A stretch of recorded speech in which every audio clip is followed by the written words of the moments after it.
Captain Edmund Thorne had always felt more at home on the sea than on land.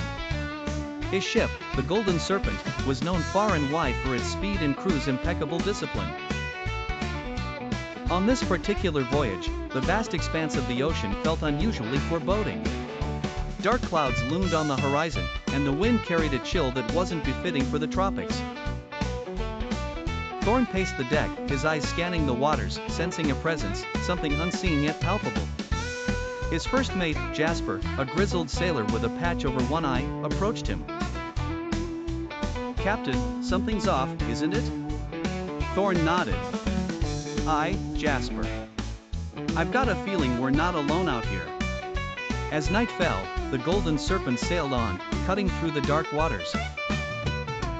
Suddenly, the ship shook with a violent jolt, as if it had struck something massive, though the waters were clear. "All hands on deck!" Thorne's voice boomed through the ship. The crew scrambled, their eyes wide with fear and confusion. Emerging from the depths, a colossal sea creature revealed itself, its scales glistening in the moonlight.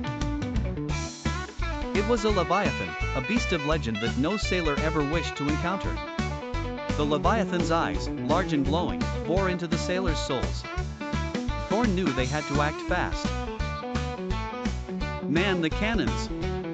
Aim for its eyes," he commanded. The crew moved with military precision, loading the cannons and taking aim. Shots rang out, the explosions lighting up the night. The Leviathan roared in pain but did not retreat. It retaliated, its massive tail sweeping across the deck, sending men flying. Thorne held his ground, his mind racing for a strategy. In a desperate move, he grabbed a harpoon, tied a rope to it, and with all his might, hurled it at the beast's eye. The harpoon struck true. "Pull," he yelled. The crew, mustering every ounce of their strength, pulled on the rope, driving the harpoon deeper. The Leviathan thrashed violently, its roar shaking the heavens, but finally, it began to sink. Back into the depths, defeated. Exhausted and battered, the crew of the Golden Serpent watched as the sea monster disappeared into the abyss. Thorne wiped the sweat from his brow. Looking at his men. "We live to sail another day, lads," he said, his voice tinged with both relief and sadness.